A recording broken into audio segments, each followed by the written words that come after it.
Thank you, Mr. Chairman. Thanks for scheduling today's hearing, and thank you, Secretary Sebelius, for being here today. It's been nearly 6 months since you last appeared before the committee. Given all that has gone on during that time, particularly with the implementation of Obamacare, I'd like to say that today's appearance is long past due. When you were here back in April, you assured us that the implementation was on track, that it was all going smoothly, and that the exchanges would be ready to go by October 1st. Now it appears that your statements from the previous hearings were at best misinformed. From where I sit, things do not seem to be going smoothly at all. In fact, I think we would all agree that thus far the implementation of the so-called Affordable Care Act has been an absolute debacle.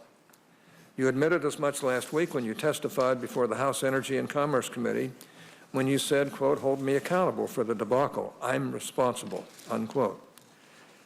Madam Secretary, while I'm glad that you are accepting responsibility for this disastrous rollout, I would have preferred that you and the rest of the administration were honest with us to begin with. Perhaps in April, you really did believe that things were on track, but you had to have several indications before October 1st that there were problems with the website and with the exchanges. It is simply inexcusable that the members of this committee were not told earlier that these problems were occurring. And it wasn't for one of asking. I personally sent you a number of letters asking for details on the information and implementation of the health care law, many of which were ignored entirely. This cavalier attitude toward a Senate committee with oversight jurisdiction over your agency is, to put it simply, appalling and needs to be rectified.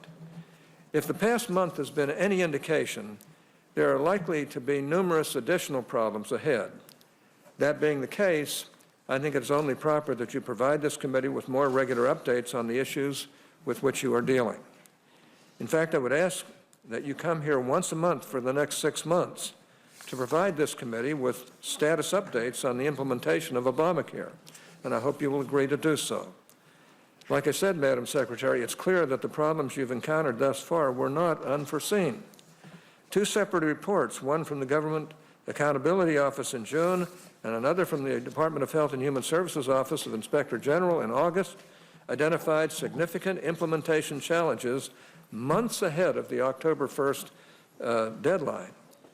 Yet there is no indication that the warnings from these 2 independent nonpartisan government watchdogs were heeded by the administration, or that any thought was given to delaying the startup date as a result. When you were here in April 1st, I raised concerns about whether adequate testing was occurring to ensure that privacy controls were in place for the exchanges. In fact, I specifically asked you about having an independent entity review the entire system before it went live to ensure that all appropriate privacy and security controls were in place. You assured me that all testing protocols were being followed and that privacy issues were a high priority. However, we now know that no end-to-end testing of the system occurred before the system went live. None. In fact, key CMS officials knew on September 27th that there was a high security risk to the system if it went up as planned. My colleagues and I have sent several letters since the spring asking for more information on what privacy controls are being instituted as part of the exchange infrastructure, and asking for details about whether or not testing was being done to address the privacy and security concerns we have raised. To date, we have not received any answers to those questions. So not only can millions of Americans not log into the website successfully, but those who have actually succeeded could now find themselves at the mercy of identity thieves across the globe. I would call this a less than ideal situation for all of our constituents. That brings us to another set of issues that I hope you'll be able to shed some light on today. Let me start with a simple premise. Words matter. We have all heard the golden saying, honesty is the best policy. Unfortunately, this age-old wisdom doesn't seem to apply to the Obamacare pledges. More and more promises made at this time, or made at the time this law was passed, are now crumbling under the weight of reality on a daily basis. Let's start with the famous pledge that health reform would reduce costs by $2,500 for the average family. The truth is, with all the new mandates going into effect, the cost of health insurance in this country is projected to rise at a remarkable rate. Some studies, including one from the Manhattan Institute, estimate that individual market premiums will increase by as much as 99% for men, and 62% for women nationwide.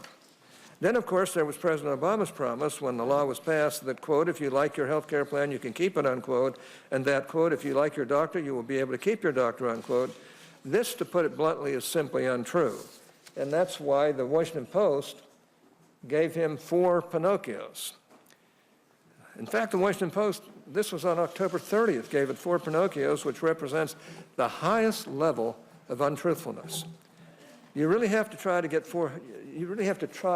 to get 4 Pinocchios. You don't simply get it from making a misstatement.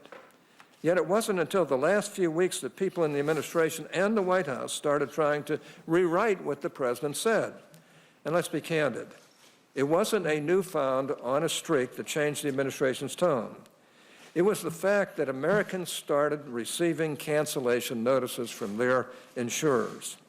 According to the Associated Press, 3.5 million people have received such notices thus far, and the same fate is certain to befall millions more before all is said and done.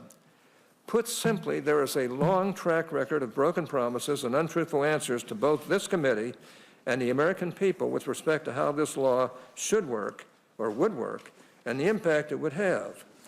Now, I hope that will stop today. No more caveats, no more excuses, no more spin. Just give us the truth. Answers like we don't know and we were wrong are perfectly acceptable, as long as that is the truth.